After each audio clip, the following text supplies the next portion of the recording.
हुई श्वास और जाती हुई श्वास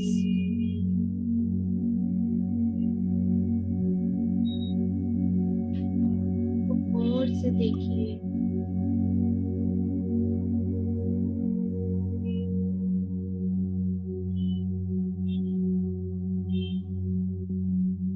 श्वास भीतर आ रही है और श्वास बाहर जा रही है।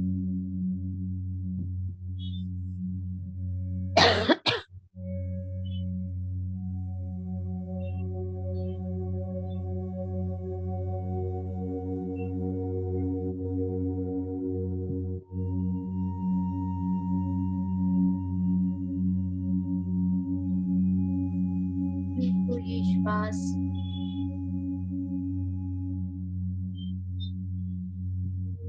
वायु लगती है।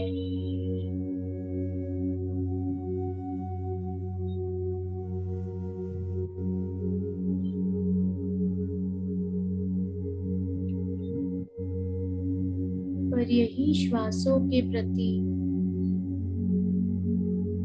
जब हम जागरूक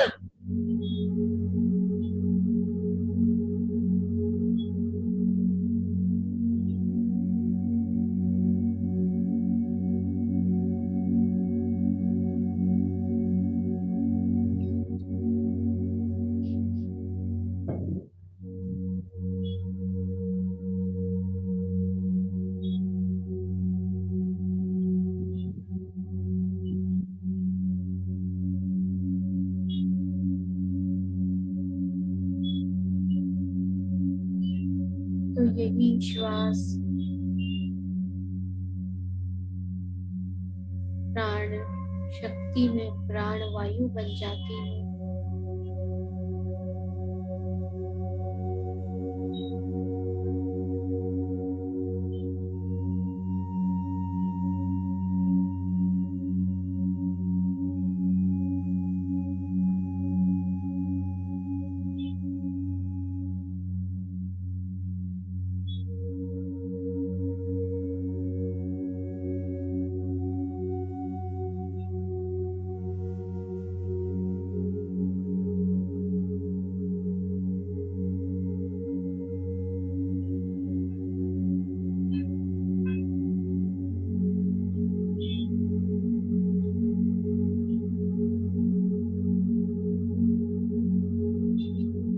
कोई सोच नहीं, कोई विचार नहीं,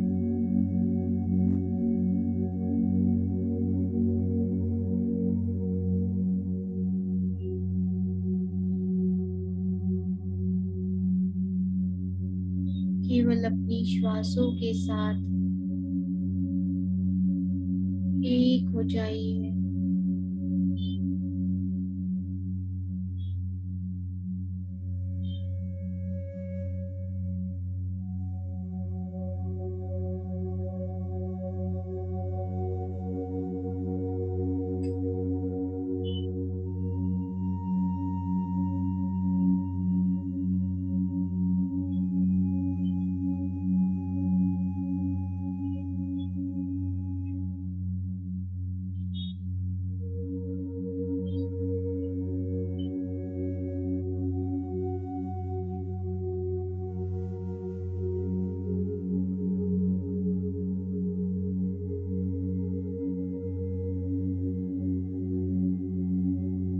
अगर कोई विचार आए भी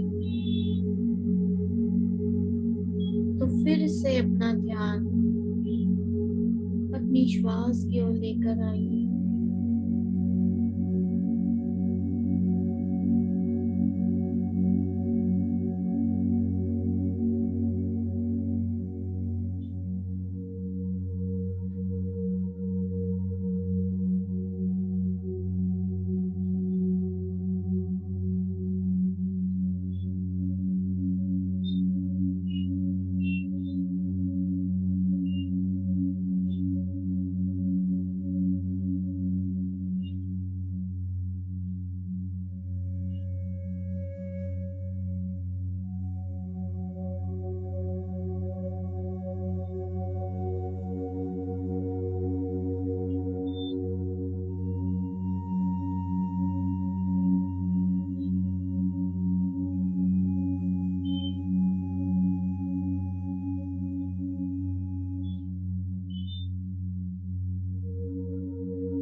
साक्षी भाव से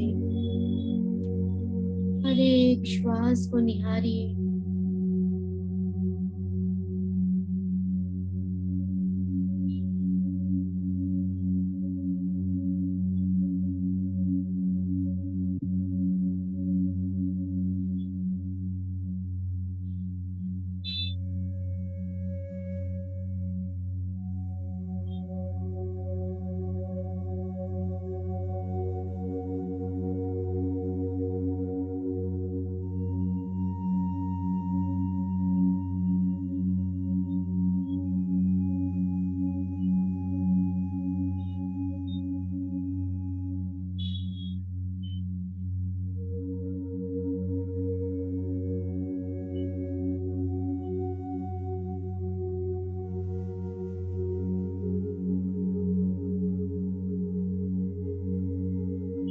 धीरे धीरे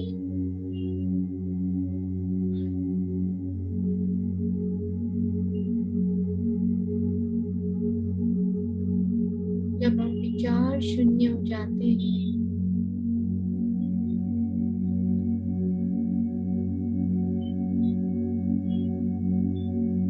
प्राणवायु ब्रह्मांड की ऊर्जा के साथ एक होते हुए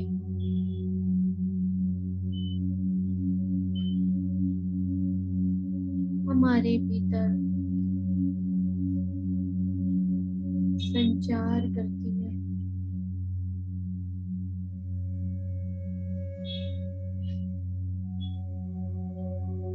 और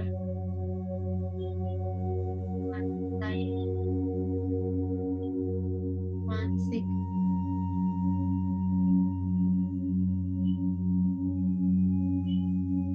और आध्यात्मिक विकास करती है।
हर एक श्वास के साथ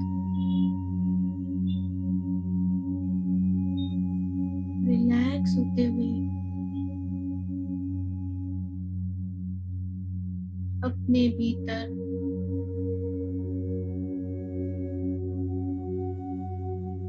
और गहरी जाइए।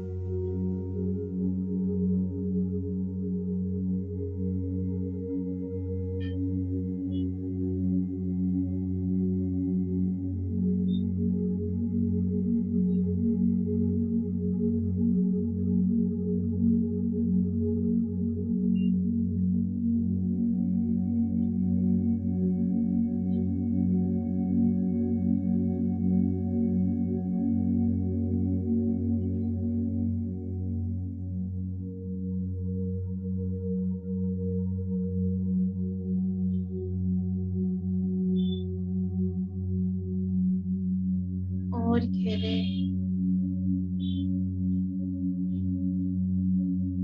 और गहरे उतरते जाइए।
जाइए।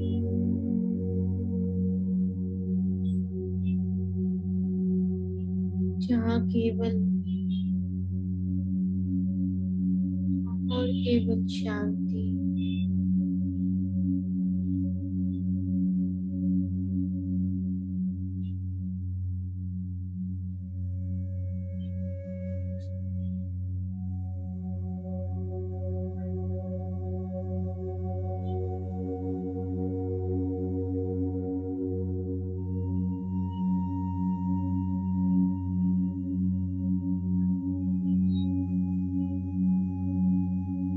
अपने भीतर की इस आंतरिक शांति को महसूस कीजिए।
इस गंगा में डूबते चले जाइए।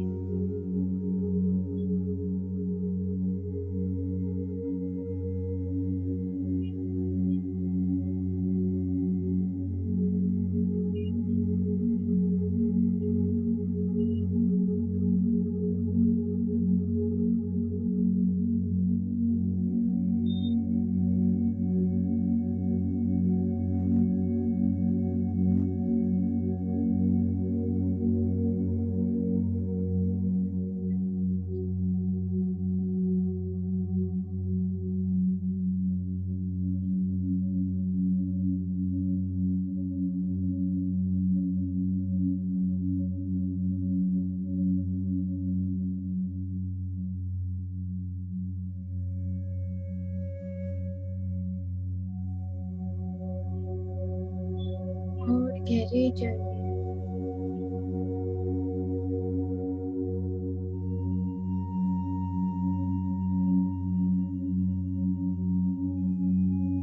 जहाँ केवल शून्यता है।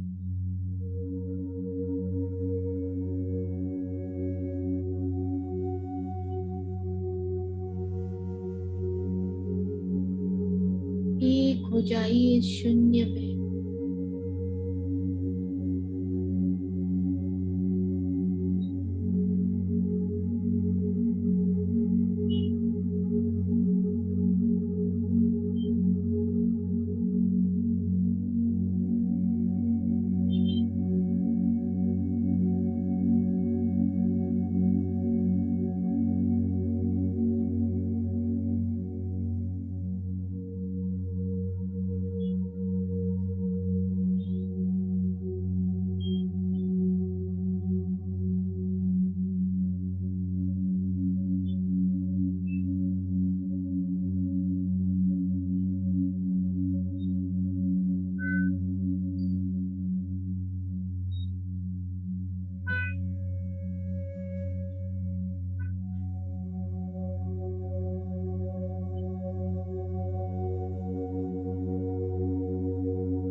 जानिए अपने आप को,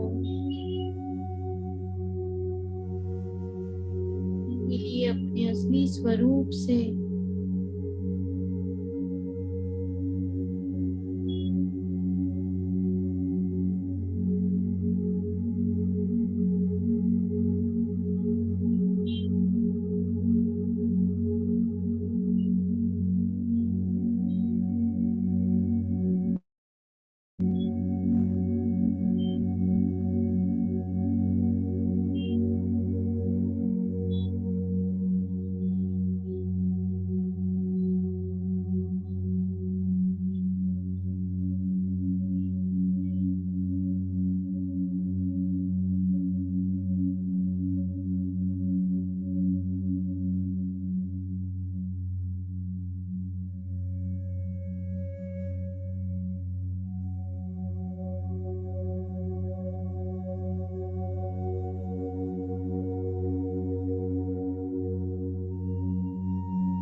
भीतर के इस आनंद को महसूस कीजिए।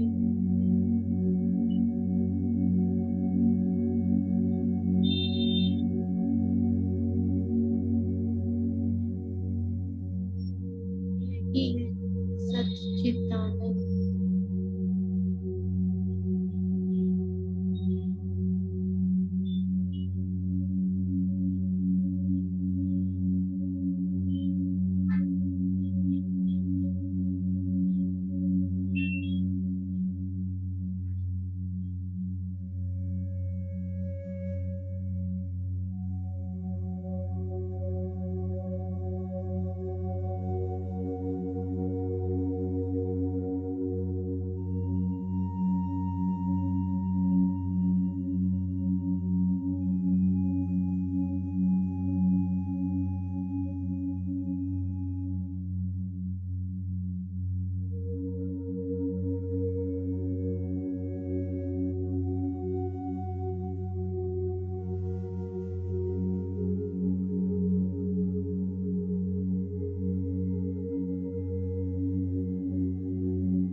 यही शांति वाली स्थिति।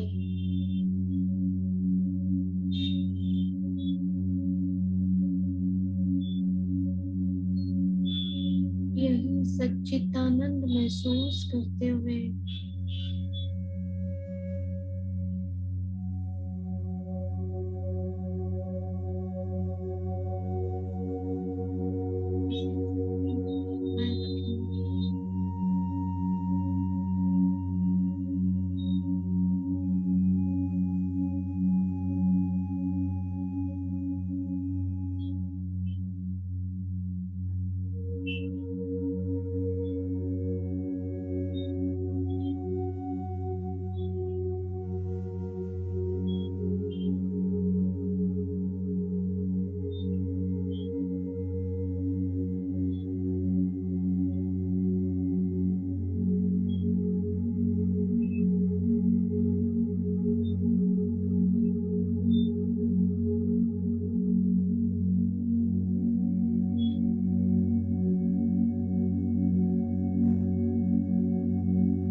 अपनी चेतना को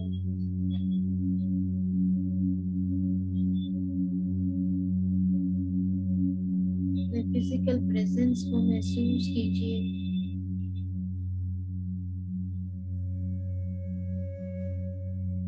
बॉडी अवेयरनेस में आ जाइए दोस्तों।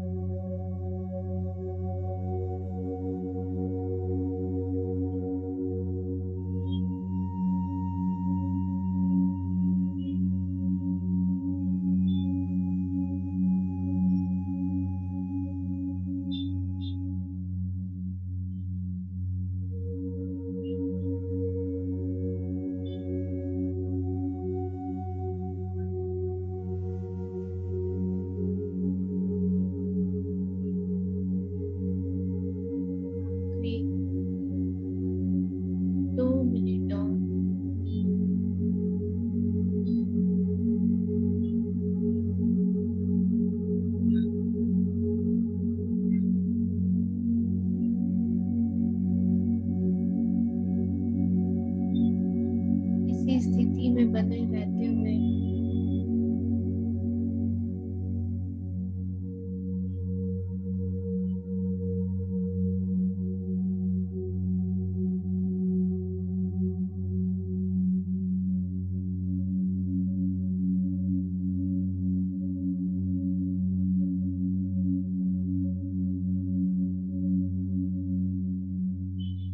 अपने हाथों को अपने हृदय स्थान पे रखिए।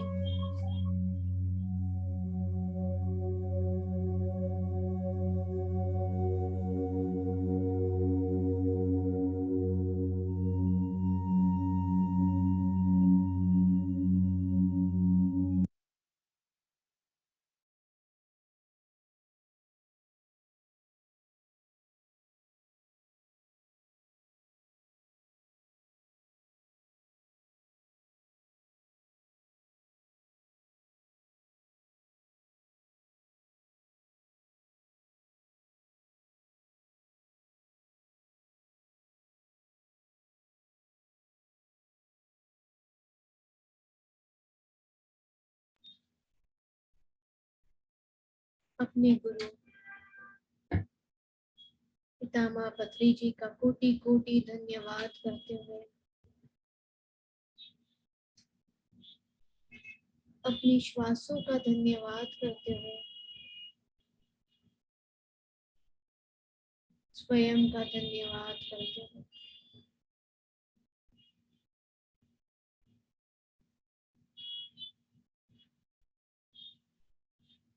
अब अपने हाथों को अपनी आंखों पे 10 सेकंड के लिए रखिए।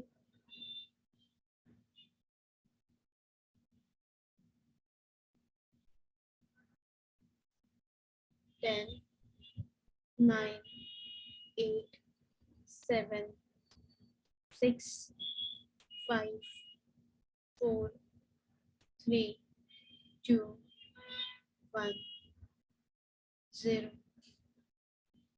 जब भी अपना मन करे ये स्थिति से बाहर आने का, जब भी मन करे धीरे से, प्यार से, कृतज्ञता के साथ, कोमलता से अपनी आंखें खोले दोस्तों।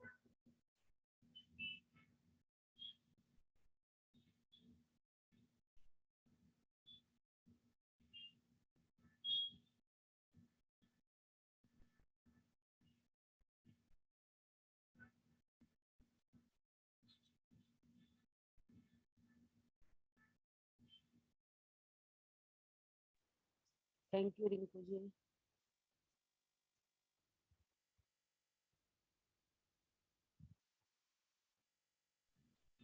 कोई शेयर करना चाहेगा अपना अनुभव, किसी का अगर ध्यान का कुछ अनुभव हो और वो शेयर करना चाहे तो हम जरूर सुनना चाहेंगे।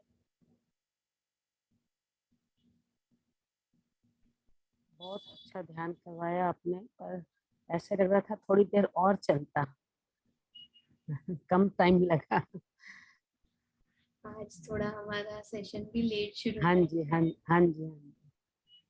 थैंक यू सो ये सब मच। हमारी पितामह की ऊर्जा है और सबकी हमारी ग्रुप कॉन्शियसनेस है, ये ग्रुप की एनर्जी है।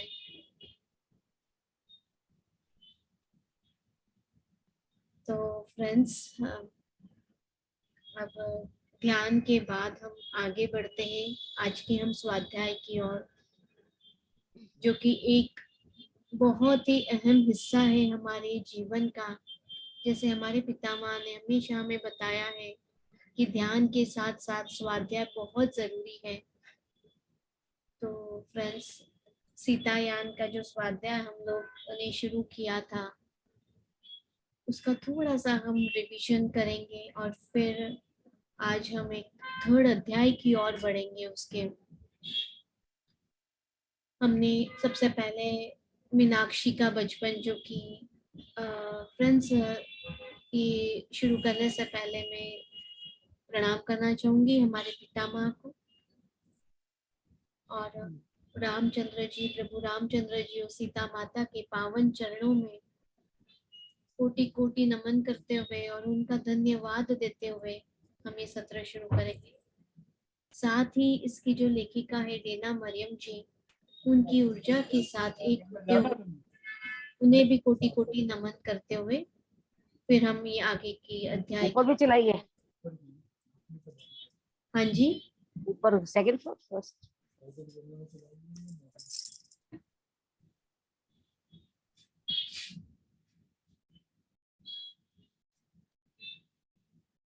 फ्रेंड्स, हमने पहले जाना था मीनाक्षी का बचपन, जो कि डेना मरियम जी का जो पूर्व जन्म था मीनाक्षी के रूप में, उनका बचपन हमने देखा था कि कैसे जनक बाबा के महल में उनका बचपन बीता है और कैसे उन्होंने उनका एक शिफ्ट हुआ है, एक ट्रांसफॉर्मेशन हुआ है, वो भी हमने जाना था।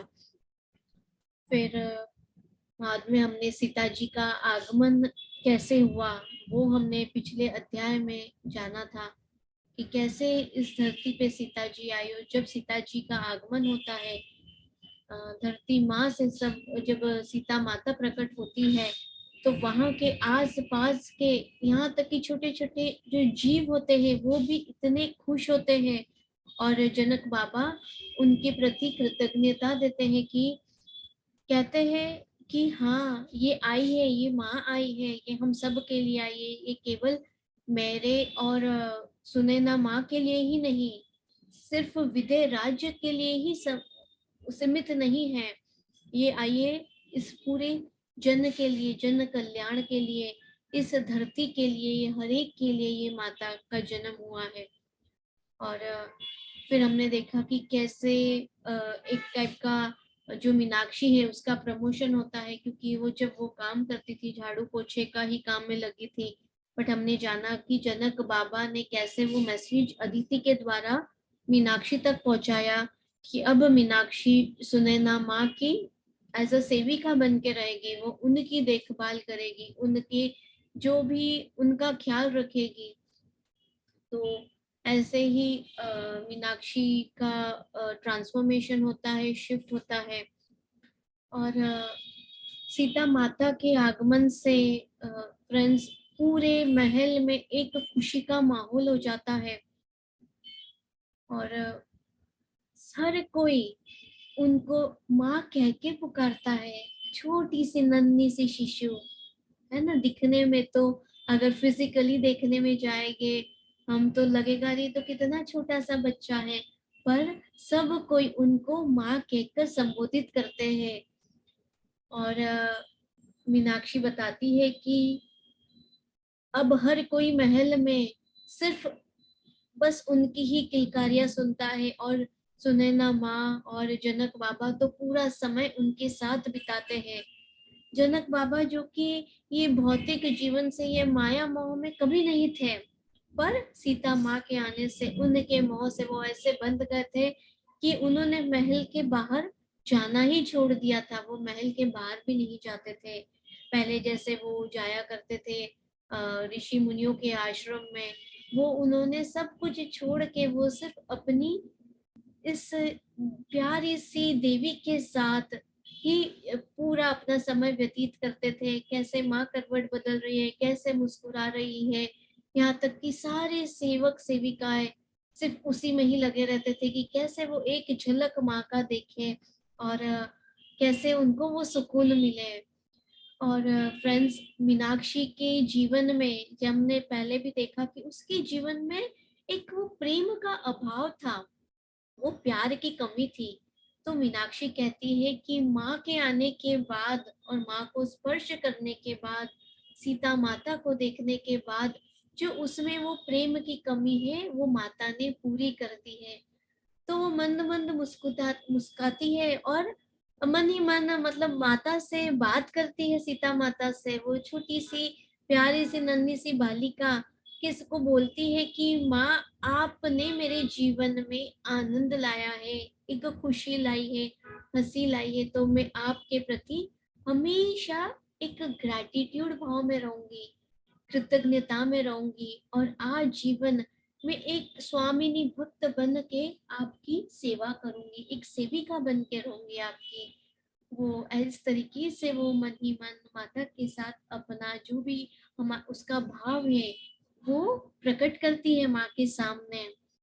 और फ्रेंड्स, ऐसे ही दिन बीतते जाते हैं तो जनक बाबा का तो मन ही नहीं करता है कि वो जावे, वो महल छोड़ के जावे। पर जब माता 1 साल की, लगभग 1 वर्ष की होने आती है और ऋषिवर का, जो साधु संतों का बुलावा आता है जनक बाबा के लिए, तब जनक बाबा उन्हें ना नहीं कर पाते हैं और उनका आमंत्रण जो है वो स्वीकार कर लेते हैं। और उन्हें अंदर से बहुत लगता है कि अरे अभी तो मैं इसको छोड़ के जा रहा हूँ। तो वो उसको एक, जब वो जाते रहते तो एक वो विदाई लेने उसके पास आते हैं, माता के पास आते हैं और माता को देख के बोलते हैं कि अब मुझे विदा करो, मैं जा रहा हूँ, आश्रम में जा रहा हूँ। और उससे ऐसे बातें करते हैं। तो ये दोनों का जो वार्तालाप होता है सीता माता और जनक बाबा का, तो सुनैना माँ देख के मुस्कुराती है, हंसती है कि जनक बाबा तो इस तरीके से बात कर रहे जैसे वो बहुत बड़ी हो गई है, वो बहुत समझदार हो गई है। पर फिर भी जनक बाबा इशारों इशारों में उससे बातें करते हैं, आंखों ही आंखों में उससे बातें करते हैं। और जैसे ही जनक बाबा कहते हैं कि अ, मैं जा रहा हूँ, तो सीता माता अपनी बाहें उनकी ओर लेकर आती है। तो जनक बाबा बोलते हैं, आपको भी हमारे साथ चलना है, आप भी चलोगे आश्रम में? तो ये सुन के तो सुनैना माँ एकदम से अचंभित हो जाती, अरे नहीं नहीं, वो तो बहुत छोटी है, वो कैसे रहेगी?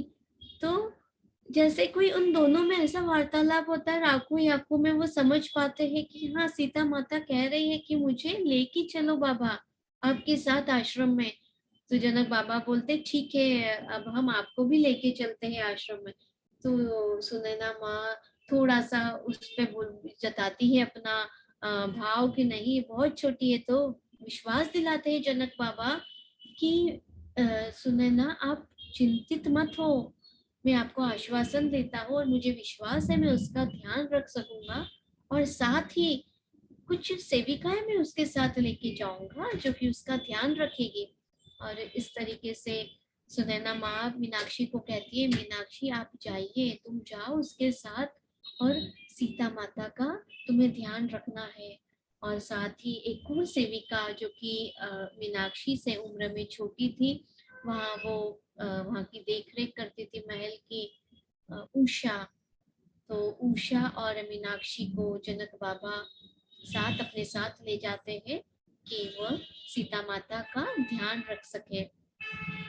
तो फ्रेंड्स, ये तो मीनाक्षी के लिए भी बहुत ही सुंदर अवसर था, क्योंकि मीनाक्षी कभी महल छोड़कर गई ही नहीं।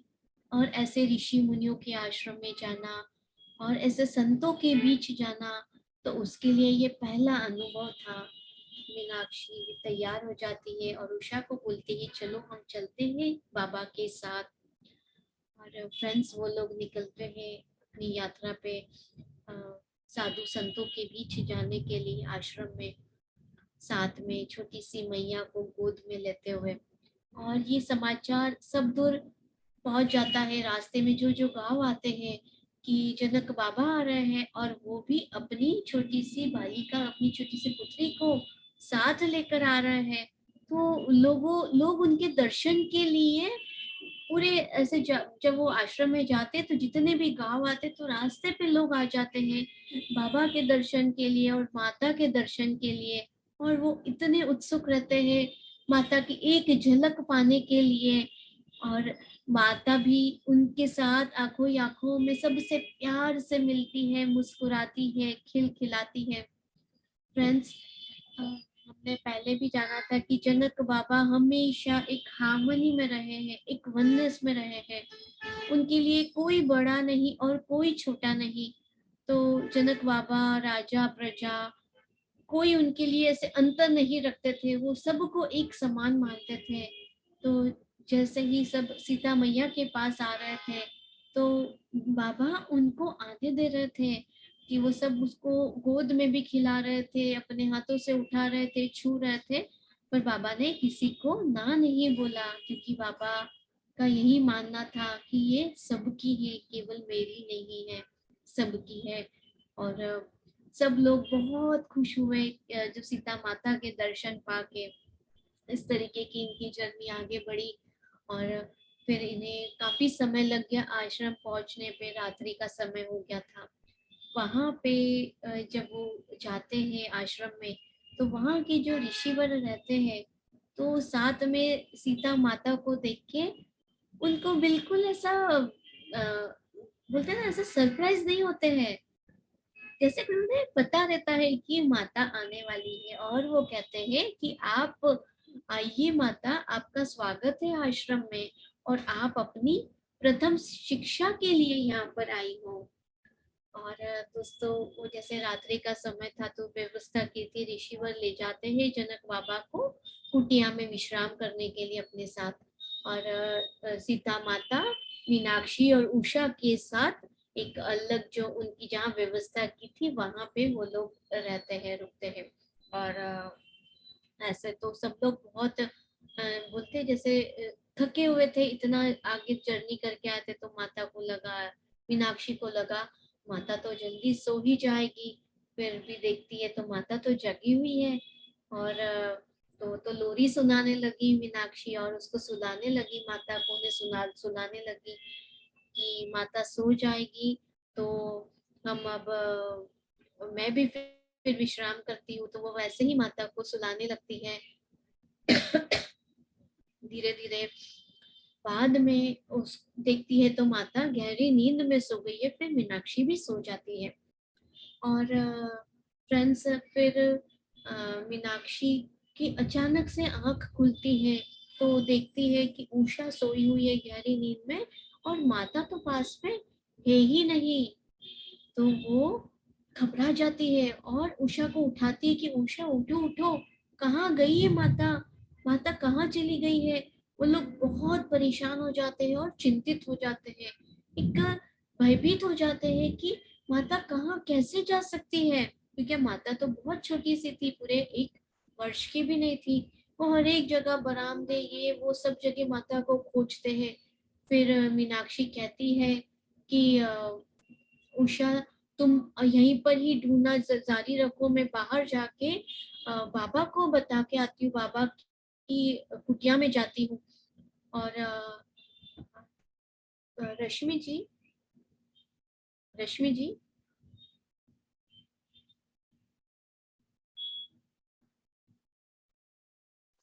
हेलो, हाँ जी। जी, है ना समय अभी, क्योंकि अभी शायद आप ही हो, तो अच्छा अभी, अच्छा, बस कर दीजिए, फिनिश कर दीजिए, कोई बात नहीं। हाँ, तो एक बस 2 मिनट में मैं हाँ जी, हाँ जी, करती हूँ।